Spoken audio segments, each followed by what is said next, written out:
You've seen his face on millions of t shirts. He is the ultimate symbol of rebellion, a pop culture icon, and martyr for the revolution. But before he was a legend, he was a middle class medical student with severe asthma and a motorcycle that couldn't stop breaking down. Today we are stripping away the myth who was Ernesto Guevara and how did a doctor from Argentina become the most feared and revered revolutionary in the world. 1952. Ernesto is 23 years old. He and his friend Alberto Granado Hope on a beat up Norton 500 motorcycle they call the Mighty One. They want to see the real Latin America. But what they find isn't postcard. They find leprosy colonies, starving mine workers, and extreme poverty. Ernesto writes in his diary, "I'm not the person I was." He realizes that he doesn't want to heal bodies one by one. He wants to heal an entire continent through political surgery. Fast forward to 1955.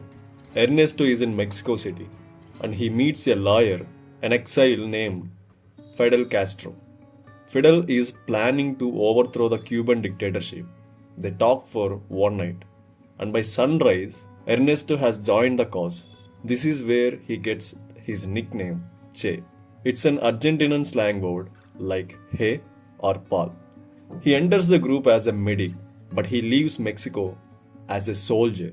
December 1956. The revolutionaries land in Cuba. It's a disaster. Most are killed or captured instantly. Only a dozen or so escape into the Sierra Maestra mountains. Here Che becomes a legend. He is a ruthless, disciplined, and incredibly brave. He is the one who leads the charge at the Battle of Santa Clara, derailing an armored train and effectively ending the regime. By 1959, the rebels march into Havana. They won. This is where the story gets complicated. As a leader in the new government, Che wasn't just a soldier anymore. He oversaw the execution of enemies of the revolution at La Habana. To his supporters, he was bringing justice to a corrupt system. To his critics, he was a butcher. He tried to overhaul the Cuban economy, but he was a dreamer, not an accountant. He wanted a new man, someone motivated by morals, not by money. When that didn't work, he got restless.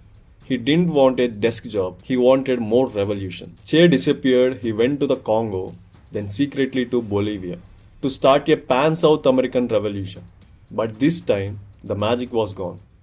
The local peasants didn't trust him, and the CIA was closing in.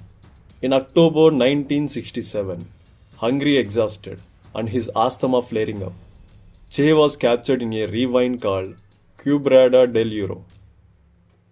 Legend says his final words to his executioner were, "Shoot, coward, you are only going to kill a man." When Che died, he became more powerful than he ever was alive. To the oppressed, he is a saint. To others, he is a symbol of failed ideology. But one thing is certain, Ernesto Che Guevara lived and died for his convictions. Whether you love him or hate him, you can't ignore him. What do you think?